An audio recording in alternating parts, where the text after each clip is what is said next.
Apprendre à se connaître avec Floriane, le coin de Félie.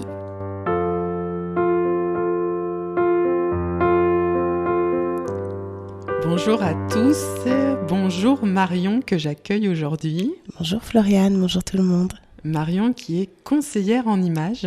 C'est ça. Est-ce que tu peux te présenter un peu plus ? Oui, avec plaisir. Donc je m'appelle Marion, j'ai bientôt 39 ans.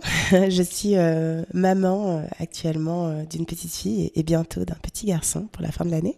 Oui, assez proche d'ailleurs. Assez proche, très proche. et voilà, et j'ai le plaisir de faire ce métier de conseillère en images depuis maintenant à peu près 8 ans. Voilà, qui m'épanouit pleinement. Mais en tout cas, ça se voit. Ça se voit et ça s'entend à ta voix. Je suis vraiment ravie de t'accueillir dans cette émission. Nous, on s'est connus il y a 2 ans, à peu près 2 ans, on s'est croisés. Et ça a été un coup de cœur dans la façon dont tu amènes justement le métier, qui m'a beaucoup, beaucoup parlé, parce que tu mets vraiment en valeur la personne. Tu es dans une écoute particulièrement attentive et bienveillante et voilà, et ça a été vraiment une belle rencontre. Et puis après la vie a fait que toi tu as continué sur Paris parce que tu es pas mal sur Paris, alors là de plus en plus dans les coins, mais en tout cas tu intervenais à l'époque beaucoup plus sur Paris. Oui, parce que donc je suis originaire de Poitiers, originalement, donc je suis quand même d'ici, mais ça faisait un certain nombre d'années que je travaillais sur Paris, j'ai créé ma société à Paris, enfin j'ai fait ma formation de conseiller en images à Paris, et finalement j'ai quitté la région il y a maintenant à peu près 3 ans, enfin j'ai quitté Paris il y a 3 ans pour m'installer ici, donc il a fallu faire cette transition, donc j'ai maintenu effectivement les voyages pendant un certain nombre pendant toutes ces années, et je commence à décrocher doucement. C'est ça, et à raccrocher ici. Exactement. C'est ça. À raccrocher ici. Et du coup, on s'est dit que ça serait chouette de faire quelque chose. Alors, du coup, on commence par la radio et puis on va sûrement, pour 2024, faire de projets ensemble, notamment sur l'estime, l'image de soi et voilà, tout ce qui s'ensuit par rapport à ça. Est-ce que tu peux nous présenter ton métier ? Absolument. Donc je fais un métier déjà qui est pas encore très connu. En fait, je pense qu'on le connaît beaucoup par le biais de la télé, qui renvoie une image partielle justement de mon métier. Donc tout ce qui va être autour du relooking et du conseil en images. Le relooking, c'est un terme que j'utilise tout simplement parce qu'en fait, il est très évocateur pour la plupart des gens. Mais en revanche, le trouve moins. Je trouve qu'il définit moins mon métier. C'est-à-dire ça pourrait être un terme qui peut être un peu réducteur. Donc j'insiste sur le terme de conseil en images, puisque dans le conseil en images, il y a une notion d'accompagnement. Et donc, concrètement parlant, pour répondre à ta question, Floriane, j'accompagne les gens à travailler sur leur image, donc sur leur apparence notamment physique, mais surtout justement à travailler autour de cet alignement, de la confiance en soi au travers de l'image, puisque je me suis aperçue, donc avant de me lancer dans ce métier, qu'il y avait beaucoup de personnes, notamment des femmes, qui souffraient d'une image qui était un peu déformée, abîmée, et que cette image souffrante les empêchait de se déployer pleinement, de se fixer même des objectifs, des rêves, etc.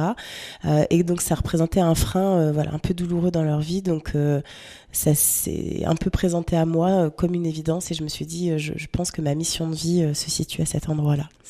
Voilà. C'est vrai que l'image de soi, on en parle là, c'est un des piliers de l'estime de soi, parce que dans l'estime, il y a la confiance, il y a l'amour inconditionnel, c'est-à-dire peu importe ce que je fais, je m'aime en fait, et il y a l'image de soi avec soi, et de soi, ce que je dégage envers les autres, ou en tout cas cet auto-jugement, ou ce jugement fait par croyances dont on a évoqué, les croyances un peu limitantes que je suis pas assez grande, je suis trop gros, je suis trop maigre, enfin les trop et les pas assez que tu peux entendre toi aussi au quotidien, et qui peuvent effectivement qui empêchent un déploiement d'une féminité. Alors là on parle des femmes, mais en tout cas de confiance et d'aller là où elles ont envie d'aller, juste par des croyances physiques et ou psychiques en tout cas. Mais c'est vrai que c'est important de remettre l'image de soi à quelque chose de beaucoup plus valorisant pour elles. Absolument. Pourquoi tu as choisi ce métier ? J'ai choisi ce métier parce que, justement, c'est un peu, j'ai envie de dire que j'ai pas choisi ce métier. Je pense que c'est ce métier qui m'a choisi. Je vais vous dire pourquoi. Mais voilà, j'ai travaillé pendant un certain nombre d'années dans la communication. C'est un métier que j'aimais bien, mais je développais des stratégies pour les entreprises, pour des grosses entreprises, pour voilà déployer justement toute leur identité sur des réseaux sociaux, etc., sur des médias. Et j'aimais beaucoup ce que je faisais parce qu'il y avait une grande dimension créative. Mais il me manquait quand même au quotidien, vous savez, cette petite voix là qui me parlait, où je sentais que j'étais pas complètement au bon endroit. Ce qu'on appelle l'inconscient. Ah, c'est ça. Ah, d'accord. Bah voilà. Un peu le mon inconscient s'était adressé à moi à de multiples reprises ces dernières années. Et puis, voilà, pour la faire très courte, j'ai eu un événement de vie plus personnel qui a joué comme un déclencheur, un élément, vraiment un déclic en fait, où je me suis dit, bon, là, je pense qu'il faut que je m'occupe enfin de ce sujet. J'étais en CDI à Paris, voilà, on va dire le format un peu sécurisant justement, mais j'étais pas pleinement heureuse et j'étais pas pleinement épanouie. Et donc, voilà, je me suis posé des questions et je me suis posé la question de qu'est-ce qui me donnerait vraiment envie de me lever le matin, qu'est-ce qui me donnerait envie de me battre, quel est vraiment mon moteur, mon pourquoi.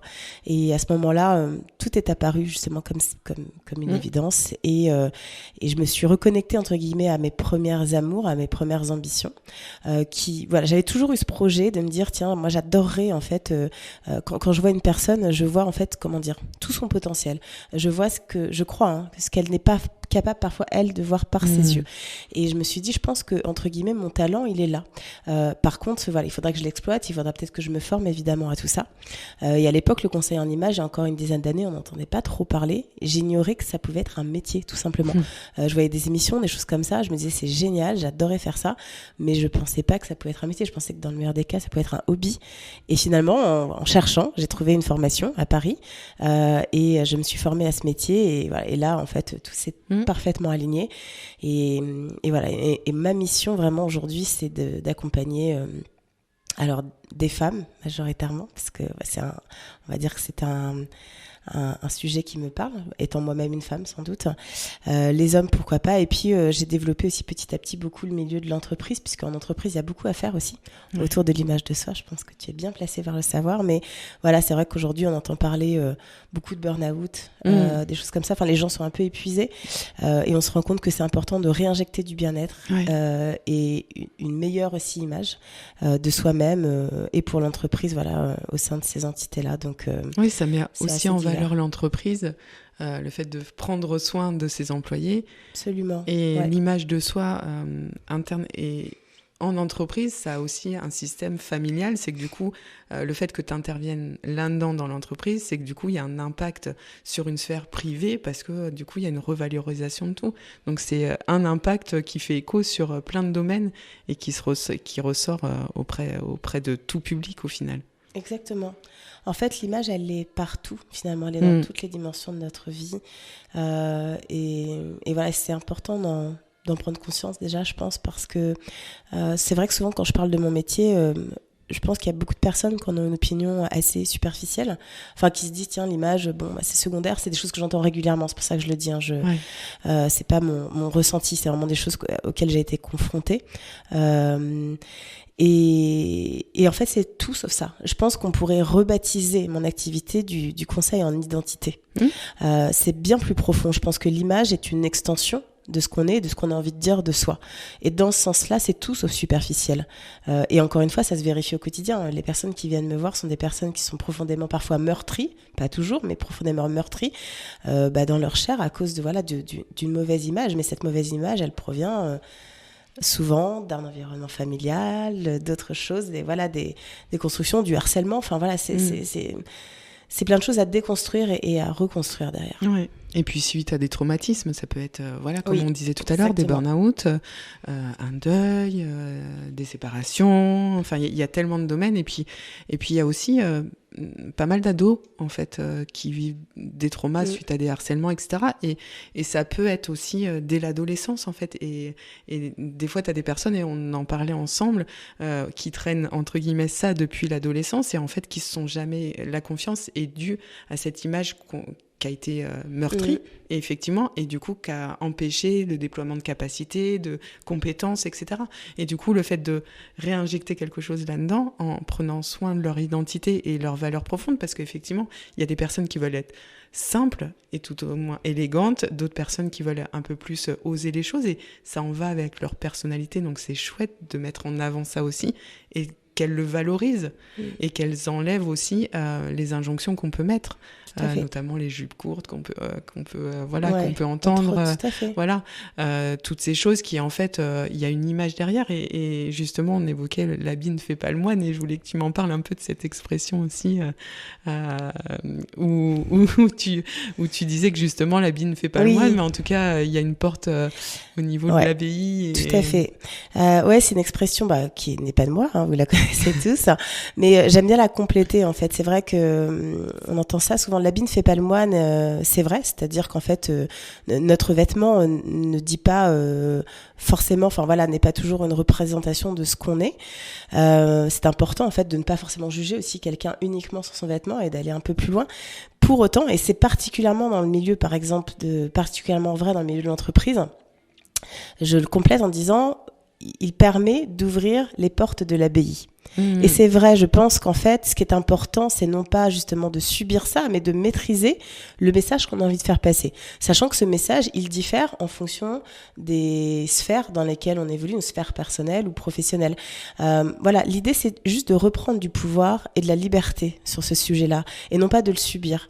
C'est ça, en tout cas, que j'essaie d'apporter, c'est de se dire finalement, je donne des conseils, j'essaie de donner des repères, des cases, mais pour pouvoir finalement un jour mieux en sortir et pleinement assumer ce qu'on a décidé justement d'assumer. C'est ça. Donc pour moi c'est ça l'image. Ce n'est pas subir justement un diktat, c'est au contraire essayer de comprendre comment je peux maîtriser le message que j'ai envie de faire passer en fonction des interlocuteurs, des contextes, des occasions, peu importe. Mais voilà, c'est juste reprendre un peu de pouvoir là-dessus, et je pense que ça, je sais pas que je pense, c'est que je le vérifie chaque jour. Ça contribue vraiment justement à aider à la confiance en soi. Ça participe en tout cas, bien sûr, c'est pas le seul élément. Je pense qu'il faut aussi des gens comme toi, il faut d'autres disciplines à côté. Mais en tout cas, c'est pas la confiance en soi n'est pas c'est pas quelque chose qu'on a forcément de manière innée ou pas. D'ailleurs, je pense qu'il y a plein de croyances autour de ça. Ça se travaille, et ça se travaille aussi évidemment par le biais de l'image qu'on a de soi et l'image que finalement les autres vont nous renvoyer. À travers le message effectivement qu'on veut faire passer. Et effectivement, c'est un panel de métiers qui fait qu'il y a un moment donné, on arrive à rehausser en fait cette estime, et du coup à la stabiliser. En fait, c'est ça qui est important, c'est qu'il y a un moment donné, elle est importante d'avoir cette base pour pouvoir évoluer, pour pouvoir monter en compétences, en capacité, etc. Donc c'est vraiment important. Et effectivement, le domaine de l'entreprise y est aussi, et même j'ai envie de dire dans des structures de santé. En fait, l'image de soi est particulièrement importante. Les personnes qui, notamment les femmes qui ont eu un cancer du sein, là, j'ai ça en tête, et c'est vraiment important cette image, parce que la représentation de la poitrine, tout ça, ça atteint une image. Donc, il est important aussi de pouvoir rehausser cette image, cette valorisation, et l'image de soi, du coup, y est vraiment importante. Et dans l'entreprise également. Effectivement, c'est pareil dans les montées en compétences, et où quand on passe d'un poste à un autre, on ne demande pas la même chose, et du coup c'est important cette image qu'on peut renvoyer aussi. Exactement. Tout ça se nourrit. Ça se nourrit et ça s'entretient. Ça s'entretient vraiment. Alors du coup, tu as choisi une chanson en pause musicale. Oui. C'est quoi cette chanson ? C'est T'es beau de Pauline Croze. Ouais, c'est ça, c'est celle-ci. C'est bien celle-ci. Pourquoi tu as choisi celle-ci ? J'ai choisi cette chanson parce que, pour ses paroles notamment, quand on les écoute un peu, je la trouve très douce déjà, je la trouve très réconfortante. Et puis, elle commence cette chanson en disant « T'es beau parce que tu es courageux ». Et en fait, justement, le message que je voulais faire passer, c'est que pour déconstruire encore une fois les idées, les clichés qu'on peut avoir, notamment autour de mon métier, mais il n'y a pas une beauté, il n'y a pas un standard de beauté. La beauté, elle est souvent au travers aussi du regard qu'on pose sur nous, et au travers des des qualités qu'on est capable de voir chez l'autre. Et donc, voilà, effectivement, c'est très universel finalement. On peut être beau, mais c'est évidemment pas qu'une question d'apparence. Et c'est tout le reste. Et en fait, tout ça est très subjectif parce que voilà, on n'aura pas comment dire, la même définition de ce qui est beau ou pas, mais peu importe en fait, j'ai envie de dire, c'est être capable de voir le beau chez soi et chez l'autre aussi, au travers d'autres choses qui sont peut-être invisibles. Oui, c'est ça. Pour le reste du monde. Pour le reste, c'est tout à fait ça. Et qu'est-ce qu'on dégage à travers ce qu'on regarde, comment on regarde la personne, comment on lui parle avec l'intonation de la voix, comment on lui prend la main. Enfin voilà, il y a énormément de choses. Et la beauté, c'est ça aussi. C'est comment je rayonne à travers ce que je veux faire passer. On en revient sur la notion du message. Quel message j'ai envie de faire passer? Et du coup, le travail sur l'image, c'est ça. Il y a aussi à un moment donné où, non, tu as envie de montrer que tu es une femme, une belle femme. Voilà, par quelle image tu veux le montrer, et que ce soit en pantalon, en jupe ou voilà. Et c'est là où ta perception et ton regard amènent de la bienveillance et de la confiance envers la personne. Donc, t'ayant vu à l'action, je trouve que c'est vraiment ce que t'amènes et ce qui fait que les personnes, voilà, il y a un moment donné, alors après c'est de l'entretien, c'est comme les accompagnements que je peux faire, c'est-à-dire qu'il y a le déclic et il y a la prise de conscience, de l'inconscient au conscient, de se dire bah ouais en fait je suis belle ou je suis capable, et après et continue et avance et tu vas y arriver. Et ça c'est aussi un challenge pour soi-même, donc c'est plutôt un bel accompagnement que tu fais. J'espère, en tout cas c'est ce que j'espère leur offrir quand elles viennent me voir, c'est décomplexer les choses. Et c'est marrant parce que souvent mes clientes, elles arrivent, elles pensent me voir arriver à tirer à 4 épingles, et elles sont surprises entre guillemets par la forme de simplicité parfois un peu de mon style, mais je leur dis que justement le but c'est pas de se mettre des contraintes, c'est plutôt de s'en enlever et de pouvoir encore une fois pleinement assumer qui on est, et on peut mettre derrière tout ça ce qu'on a envie de mettre et ce qui nous ressemble surtout. C'est ça. Donc du coup on a bifurqué, mais on va écouter la chanson quand même. À tout de suite. T'es beau parce que t'es courageux de regarder dans le fond des yeux celui qui te défie d'être heureux. T'es beau comme un cri silencieux, vaillant comme un métal précieux qui se bat pour guérir de ses bleus. C'est comme une rengaine, quelques notes à peine, qui force mon cœur, qui force ma joie quand je pense à toi. À présent, j'ai beau me dire qu'au fond c'est mieux, même si c'est encore douloureux, je n'ai pas de recoin silencieux. C'est beau parce que c'est orageux, avec ce temps je connais peu les mots qui traînent au coin de mes yeux. C'est comme une rengaine, quelques notes en peine, qui force mon cœur, qui force ma joie quand je pense à toi. Toi qui sors de scène, sans armes et sans haine. J'ai peur d'oublier, j'ai peur d'accepter, j'ai peur de vivant. À présent,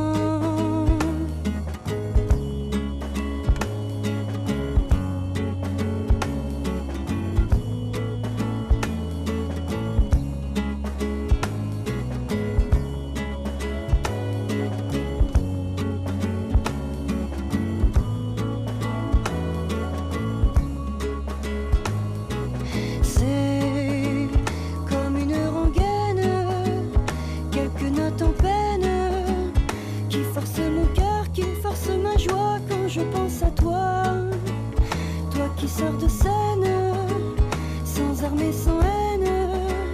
J'ai peur d'oublier, j'ai peur d'accepter, j'ai peur de vivant. À présent, t'es beau,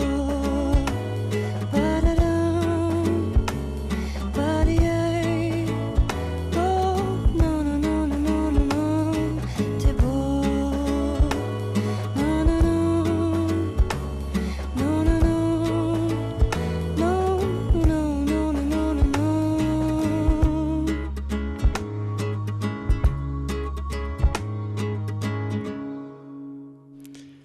Et nous voilà de retour. Alors c'est dommage parce qu'on ne nous entend pas chantonner au final. On était bien lancés. Je sais pas si c'est dommage. Je sais pas si c'est dommage.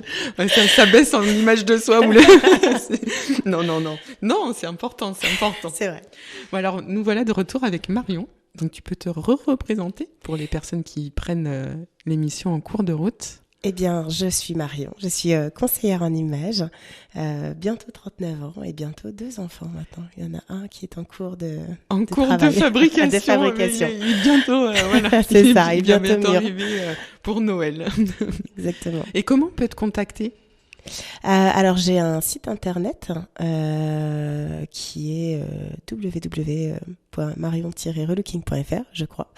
Et puis après, je suis sur les réseaux qui sont majoritairement donc Facebook, Instagram et LinkedIn. Voilà. Ok, super.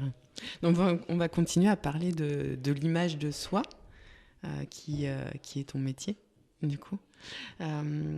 Quel est l'impact d'une revalorisation de soi par l'image pour toi ? Alors on en a déjà beaucoup parlé dans la première partie, et c'est important du coup de revaloriser ça parce que souvent, et on l'a amené ensemble, c'est que l'image, on a un peu ce truc, non mais c'est pas grave d'être beau, enfin voilà, moi je m'en fiche, et je voulais faire le point tout à l'heure, c'est venu un peu en arborescence, mais où il y avait la notion de cheveux gris à un moment donné où on disait que les personnes, il fallait absolument qu'elles se cachent les cheveux gris.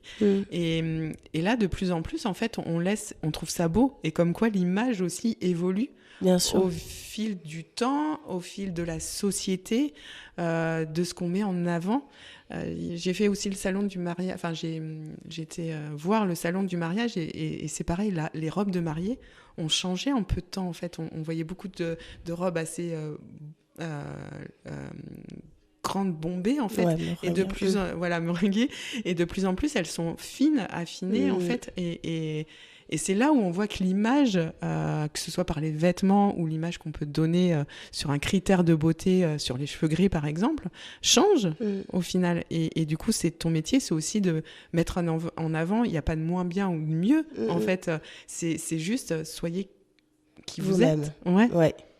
Tout à fait, et je trouve ça super. Alors c'est vrai que c'est assez nouveau, je pense, tous ces, entre guillemets, ces mouvements, mais je trouve ça exceptionnel parce que donc moi je suis de la génération des années 80 et je sais pas si tu te rappelles, Flora, parce qu'on a à peu près le même âge, mais à l'époque c'était la beauté était extrêmement standardisée, c'était la génération des mannequins, Naomi Campbell, etc. Et en fait il y avait une forme de beauté, il y avait une forme de beauté et c'était bien sûr évidemment impossible de s'y référer. Parce que en plus, il y avait beaucoup de retouches, tout ça. Frustration, dévalorisation. Exactement. Et ça fait des années qu'on le traîne. Sauf que depuis quelques années quand même, c'est assez récent, hein, c'est à moins de 10 ans évidemment, je dirais depuis peut-être 4-5 ans quand même, on entend beaucoup parler du body positive, et notamment le body positive, c'est pas seulement d'ailleurs le corps, c'est le fait d'assumer en fait ce qu'on est, ses imperfections, parfois ses kilos qui sont pas d'ailleurs des kilos en trop, ses kilos tout court, sa silhouette, ses courbes, ses cheveux blancs, son acné, peu importe, en tout cas ses vergetures,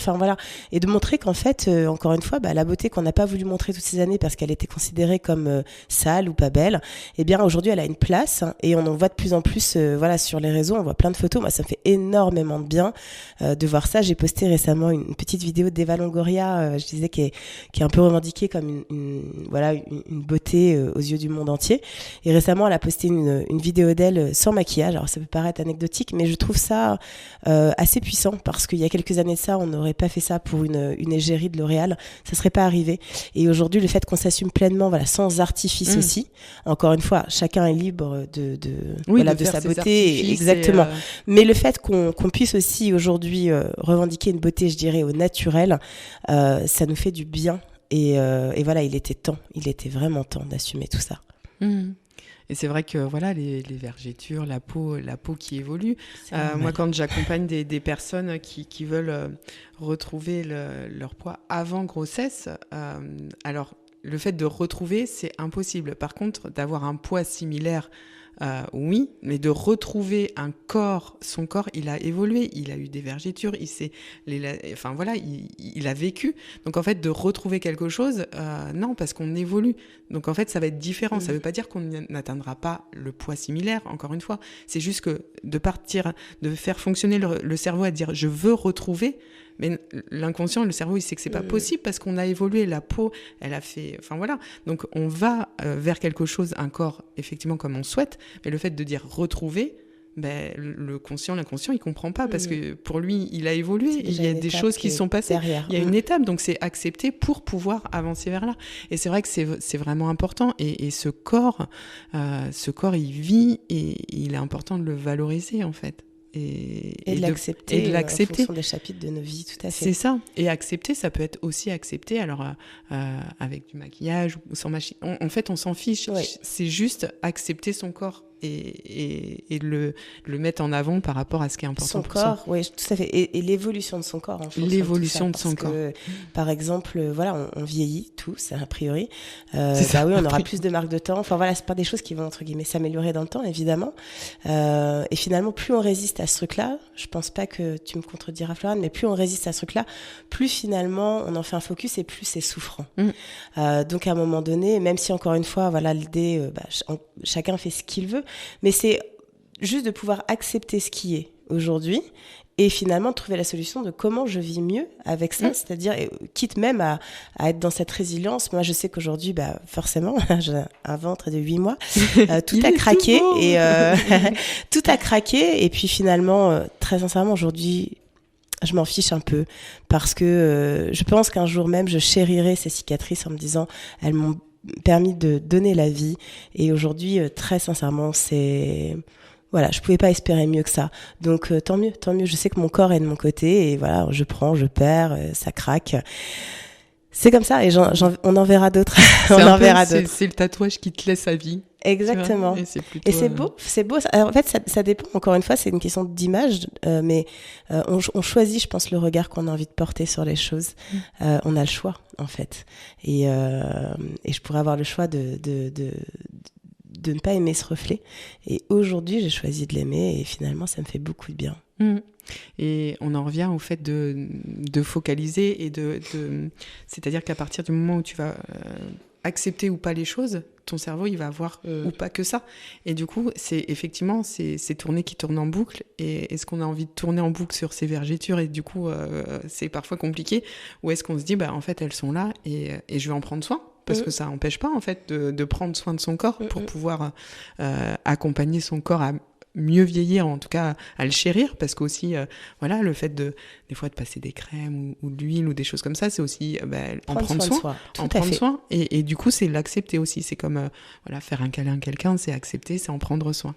Donc il y a vraiment tout ce panel d'acceptation du corps et de la beauté qui est vraiment importante. En quoi pour toi l'image de soi est importante ?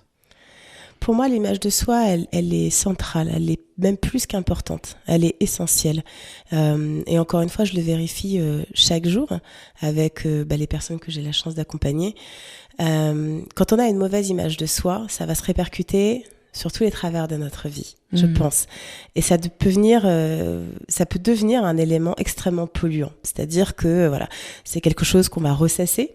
C'est ce qui va nous empêcher peut-être même parfois de prétendre à certains postes parce qu'on va se dire je suis pas à la hauteur ou j'ai pas l'image qu'il faut, etc. En tout cas, ça va avoir tendance justement à nous réduire un petit peu.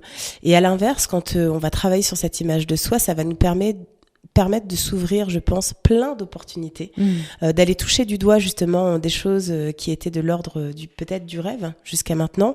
Ça permet vraiment voilà de tout déployer, de s'autoriser enfin et finalement de se dire que tout est possible. Vraiment, je pense que tout part de là. Personnellement, je l'ai vécu. Évidemment, aujourd'hui, je fais ce métier, mais je suis passée aussi je pense par cette traversée du désert. Et ça a tout changé dans ma vie, en fait. J'ai compris que, voilà, effectivement, on était bercés pour X ou Y raison de croyances, chacune. Et que ces croyances, elles nous empêchaient. C'est encore de l'inconscient, tu le sais bien, Floriane. Mais elles nous empêchaient, finalement, de même envisager un jour de faire des choses différentes, peut-être de quitter, je dis n'importe quoi, un conjoint, enfin voilà. Et on s'enferme un peu dans ce truc-là parce qu'on pense qu'on ne mérite pas mieux. Quelle tristesse. Et pour moi, il n'y a rien de pire, entre guillemets, comme échec que de se réveiller un jour quand il est trop tard en se disant mince, et si j'avais osé. Donc je pense que c'est maintenant, il ne faut pas attendre que le bonjour, il n'y aura jamais de bonjour, il faut prendre les choses en main. Si on a une image souffrante de soi ou si on sent qu'on peut optimiser les choses, on y va, on prend le sujet et ça change tout, ça crée des déclics. Et ça donne de la confiance. Ça donne de la confiance qui permet justement ce déploiement. C'est ça. Absolument. C'est vraiment ça. Et c'est en ça, quand je dis l'image de soi, c'est vraiment, pour moi, je le relie directement à la confiance. Mais c'est vrai, quand on a une bonne image de soi, ça permet aussi d'être moins vulnérable, ça permet de vivre plus en accord avec soi. C'est ça. Et de s'asseoir sur ses valeurs. Tout à fait. Et les critères qu'on met à ces valeurs, elles peuvent être modifiées, etc. Mais en tout cas, de s'écouter, il n'y a pas de mal ou bien, c'est juste quelles sont mes valeurs et qu'est-ce que j'ai envie, le message encore que j'ai envie de transmettre. Et c'est vrai que selon les évolutions de vie, et quand j'accompagne des mamans après accouchement, mais il y a des périodes où il y a des moments de doute, effectivement, où du coup le rôle de maman est pas forcément simple, comme le rôle de papa d'ailleurs, et du coup oui, parce qu'il y a un petit être qui est là, qui nous renvoie certaines choses, et c'est là aussi ton image, elle est aussi en tant que maman ou en tant que professionnelle ou en tant que femme, et d'avoir ce juste équilibre, entre guillemets, s'il y a un équilibre, en tout cas il est important, et de se dire en fait peu importe, il y aura toujours quelqu'un d'autre, une autre maman qui fera différemment, mais toi, fais-toi confiance en ton instinct, en ton intuition, et surtout en celui qui est en face de toi, qui te transmet les messages et que inconsciemment tu as et tu perçois. Donc c'est vraiment ça aussi, c'est faire confiance en son intuition, en son ressenti, et ça valorise aussi cette image parce que c'est ah oui, mais je le sentais et oui, j'avais raison. Et du coup, c'est important dans cette évolution. Et ça en voit aussi dans l'image, c'est-à-dire qu'une personne qui va vouloir porter quelque chose mais qui ne l'assume pas, ça va se transparaître, ça va se voir. Oui, ça se voit tout de suite, en général. Et toi, tu arrives à, déjà, quand tu vois une personne, à voir à peu près... Maintenant, oui. Okay. Maintenant. S'il y a des complexes, des choses comme ça, si l'image n'est pas alignée complètement. Oui, si en fait, c'est pas du tout en accord avec ce qu'elle dégage ou à ce qu'elle pourrait dégager encore. Voilà. Tout à fait. Ça se voit assez rapidement en général, mais c'est vrai que quand une personne n'est pas alignée, ça peut se traduire de différentes façons. Ça peut se traduire souvent par des réactions. Parfois, il peut y avoir peut-être de l'agressivité, de la fuite ou ce genre de choses. Et ça se traduit aussi beaucoup par le corps, en fait. Je pense que le corps parle beaucoup pour nous. Je pensais notamment, on parlait tout à l'heure de revalorisation de l'image, mais il y a un impact direct sur la posture, par exemple, dont c'est assez frappant. Moi, je sais que quand je reçois des clientes, la première fois que des clients, la première fois que je les rencontre, la toute première fois, en général, les épaules sont courbées. Elles sont voûtées. Les postures sont vraiment ce qu'on appelle fermées. Donc, c'est-à-dire, on va croiser les bras, on va croiser les jambes, ce qui n'est pas forcément négatif, mais en tout cas, on sent qu'on est dans une posture de protection et qu'on n'est pas dans un sentiment de sécurité. Et il y a quelque chose qui n'est pas complètement aligné. Ça se lie sur différents niveaux. Et en fait, après les accompagnements, en général, ce qui se passe, sans même que je leur ai dit quoi que ce soit, c'est ça qui est important, c'est que les épaules se sont redressées, qu'elles marchent d'un pas plus décidé, que le regard est plus porté vers l'horizon, donc il y a vraiment une incidence, un impact direct sur le corps. Et donc effectivement, quand je rencontre quelqu'un, alors pas systématiquement, mais il y a quand même, on va dire, des gestes, des choses qui nous trahissent, c'est-à-dire c'est en ça que on peut perdre, justement un peu la maîtrise sur le message. Mais effectivement, le corps, de toute façon, si vous ne le dites pas, votre corps parlera à un moment donné pour vous. Ça sera pas forcément visible pour tout le monde, mais pour des gens qui sont plus du métier, effectivement, je pense qu'il y aura des choses qui seront faciles à retraduire. Et puis, elles vont le ressentir. Moi, je le vois en accompagnement, c'est-à-dire qu'en séance d'hypnose, les personnes me disent, en fait, mon corps, j'ai frissonné, j'ai senti de la chaleur. Oui, mais le corps, il ment pas, en fait. Donc, quand il y a un impact des mots, parce que les mots ont un impact, et aussi dans l'image d'ailleurs, oui, le corps il ment pas en fait, le corps il ment pas, et du coup il y a des choses qui se passent, et c'est justement il y a une incidence effectivement sur la posture après, et moi ce qui est aussi frappant, et du coup ça fait écho à ce que tu dis, quand j'accompagne des personnes notamment sur l'estime de soi avec l'émotionnel, etc., eh bien, elles arrivent à habiller d'une manière et en fait, au bout de 2-3 séances, effectivement, il y a l'épaule qui, voilà, et puis il y a un changement de tenue vestimentaire où il y a un peu plus de maquillage, ou voilà, et les choses changent et du coup, c'est vrai que ça renvoie quelque chose de vraiment positif et dans les yeux, enfin, ça pétille. Ouais. Donc c'est vraiment chouette. Et il y a un rebond sur la sphère professionnelle et personnelle, c'est ça qui est énorme. Et du coup, aussi avec les enfants, voilà, il y a toute une dynamique qui est très valorisante. Donc, c'est vraiment chouette. Je pense que nos métiers se rejoignent beaucoup, Floriane. Et c'est vrai que, en tout cas, moi, aujourd'hui, je pense que la raison d'être, en tout cas du mien, c'est vraiment d'accompagner les personnes à s'autoriser. Je pense, et c'est ce que tu dis, hein, en fait, qui est beau, c'est que finalement, tu vois, en travaillant par exemple avec toi, tu les vois changer de tenue vestimentaire, elles s'autorisent du maquillage. Et ça, c'est un très bon indicateur. Ça veut dire qu'effectivement, à ce moment-là, peut-être que cette envie avait toujours été là, mais qu'on se permettait pas. Et d'un seul coup, il y a une permission. Finalement, je pense que nos métiers permettent cette permission, justement, qu'elles s'accordent. Et ça, c'est très beau d'être témoin de ça. Je pense que c'est très beau et quand il y a un écho aussi qu'elle s'autorise à faire des choses qu'elle pouvait pas faire avant, qu'elle s'autorisait pas sans passer forcément par le maquillage ou voilà, mais c'est de se dire en fait c'est leur image, c'est que du coup leur image, pas forcément vestimentaire en tout cas, mais c'est leur image qu'elles ont d'elles-mêmes, leur permettre de faire des choses, faire des formations qu'elles n'ont pas osé, faire des sorties qu'elles n'osaient pas et en fait il y a un tel impact après, du coup c'est que valorisant. Et l'image, effectivement, c'est l'image d'elles-mêmes qu'elles ont et qu'elles renvoient. Et du coup, qui est valorisante pour ceux et celles qui les accompagnent, parce que ça fait écho, en fait. Donc, c'est vraiment chouette. C'est vraiment quelque chose d'énorme, en fait, nos métiers, je pense. La loi de l'attraction, on attire à soi ce qu'on est. C'est ça, c'est exactement ça. Et à partir du moment où ces personnes prennent conscience de l'importance et de la valeur qu'elles ont, parce qu'on est vraiment sur de la valeur, en fait. Et il n'y a pas de... Chacun a sa valeur en fait, c'est ça qui est important, c'est-à-dire que quand j'accompagne des personnes, elles peuvent être totalement différentes et pour autant elles ont des valeurs très profondes et très belles et tout va bien en fait, c'est ça qui est important.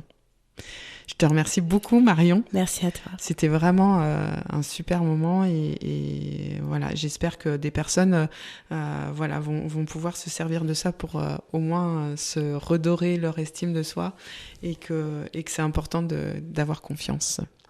Je l'espère, merci beaucoup. Et du coup, la dernière chanson que tu as choisie, c'est Pretty Hurts de Beyoncé.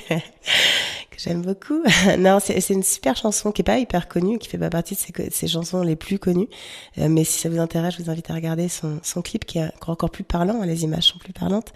Mais voilà, où elle explique justement, où elle romance un petit peu tous ces diktats de beauté et le prix, le sacrifice à payer dans cette quête de perfection. Voilà, c'est pour ça que ça me touche, parce que je pense que souvent, dans nos vies de femmes, je parle des femmes, c'est valable pour les hommes, mais dans les vies de femmes particulièrement, on est dans une quête de perfection qui peut être physique entre autres, mais pas que. On nous demande toujours d'être parfaite sur tous les plans. La perfection est mortelle et surtout elle est irréalisable, et heureusement.